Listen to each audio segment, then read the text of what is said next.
So tanaasuma dhaabeetiin sagantaan har'a dhufeefit deema. Duraan dursuudhaan injifannoo warroottan sheer gootan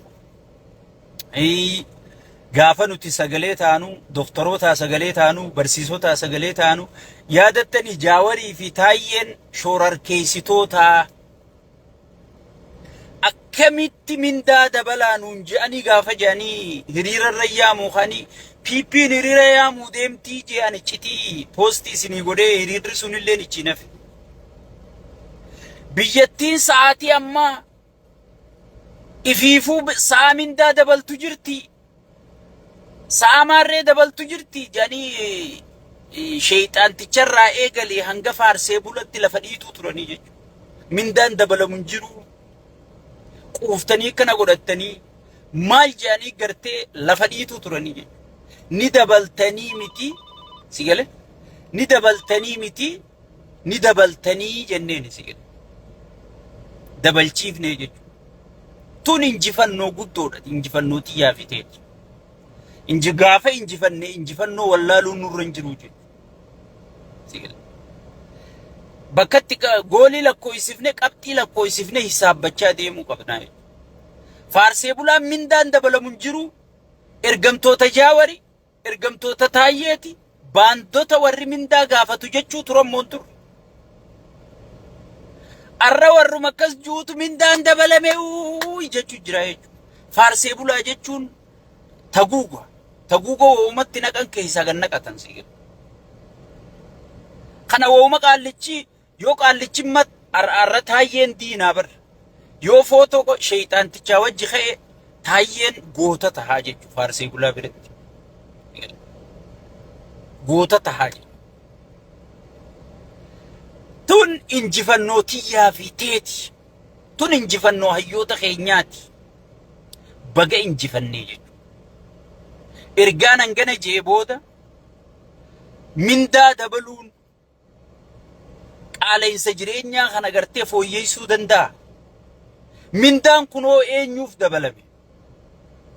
Ummattoota biyyaa miliyoona 150 dabalame moo hojjettoota miliyoona 3 guunne miseensota PPTif dabalame ji'aati yaa poliisa. Mindaan kan dabalameef hojjettootaa jechuudha. Ummata irratti hoo gibiraa dabalamee jechuudha.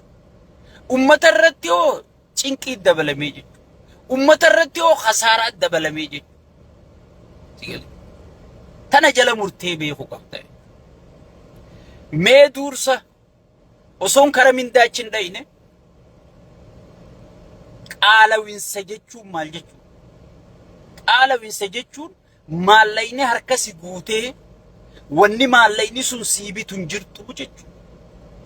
Meemma waan takkaan si yaadachiisa. Rabbuma kana laale subhaanallah. Dhiira hoggii uumu dhala uumaafi jechuudha.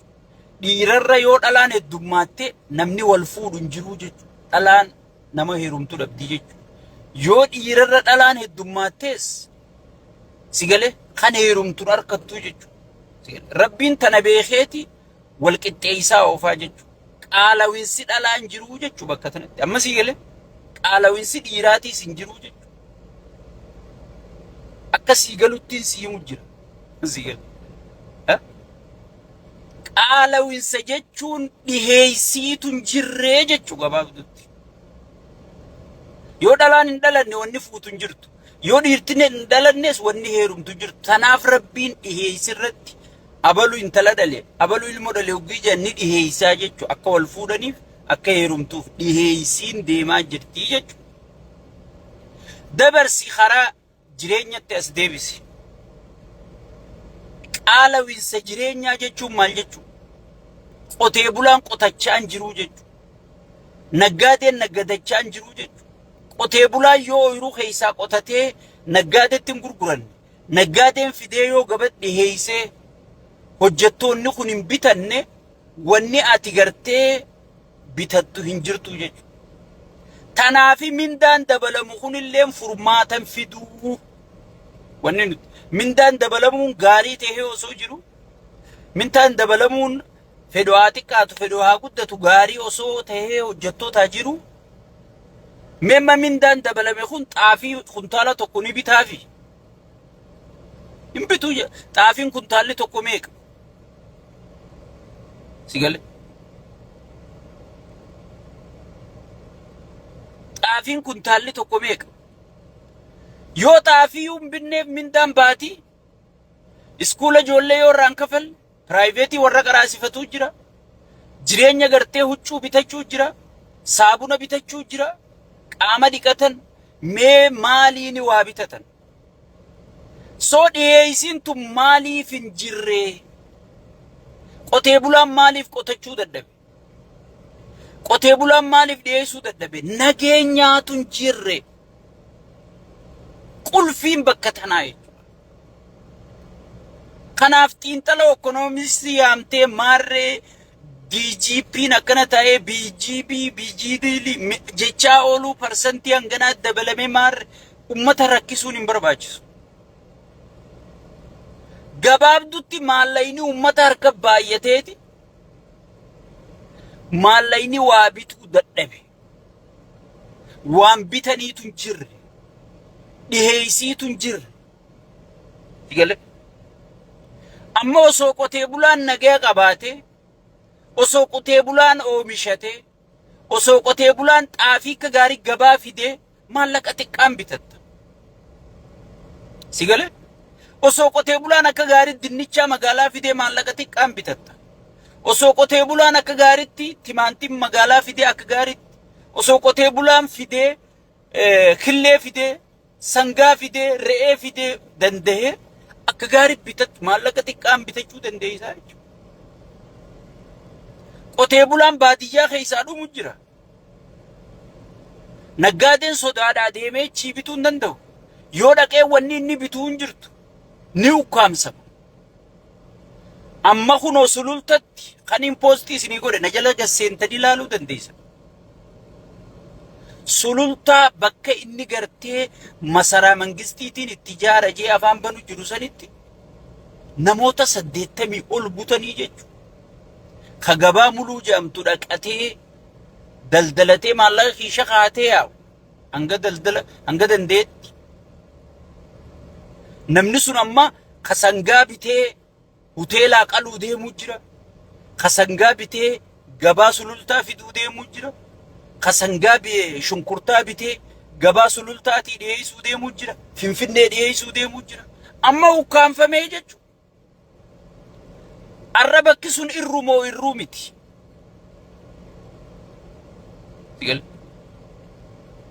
Qotee bulaan yoonii fi jarri kun dhufee irraa hin binne yoonii fi chiiwuu qotachuu hin danda'u. Jarri kun hoggii dhaqe waan bitu naru. Qaala'insa jireenyaa jechuun gabaabdutti dhiheessiitu hin jirre jechuudha. Kanarratti mindaa gartee kuma takka dabaltee kuma 100 takka dabaltee yoo wanni ati bitattuun hin jiraanne bu'aa maal qaba? Tanaafi hayyoonni wanni isaan isiniin jechaa jiran mindaa dabaluun furmaatan fidu. Ifiifuu gaaza firfirsuudha. Amma gartee mindaan dabalame amma dura hanga jedhanitti ummanni kiraa firraa kafaluu dadhabe. Barsiisaan kiraa firraa kafaluu dadhabe. Dooktarri kiraa firraa kafaluu dadhabee namni bishaanii yaa'ee qurxummii nyaatamaa jira. Amma hanga isaan labsii baasanitti manni duruu samii seenee jechuudha. Manni duruu samii seenee jechuudha. Saniifuu furmaanni nageenya buusuudha. Qaallicha nageenya buusuu dide sheexaanticha kana firraa geggeessuudha. Tanarratti namni walii galuu qaba. Yoo tanarra waliin galle wanni ati asii minda dabale maarree dabale mitirkishoo ta'e maalliyyoo ta'e jettee yeroo itti gubdu takka hin jirtu jechuudha. Takka hin jirtu. Gurra si calawu. Ummanni keenya waan isaan qabeetti jiru beekuu qabaa jechuudha.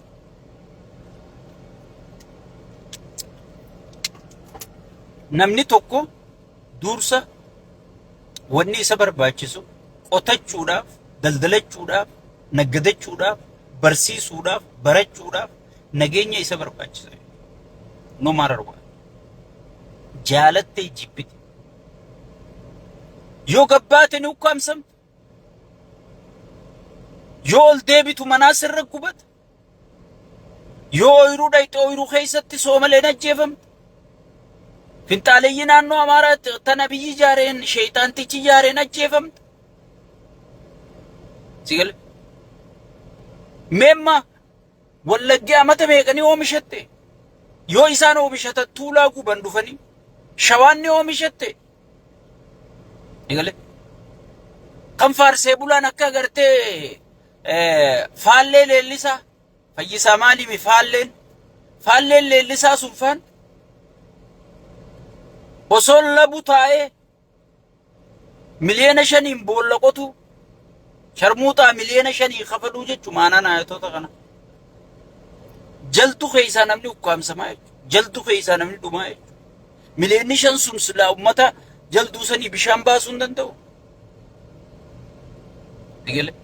Inni dogoggoraan farshoo ofirra dabarsee miliyoona 3 faa katabaa jechuudha cheeka. So amma kana fa'aatu gartee sagalee uummataa osoon uummanni ukkaamsamu osoon uummanni dhumu osoon uummanni kana ta'u sigale mootummaa Oromoo siin jaaje. Mootummaa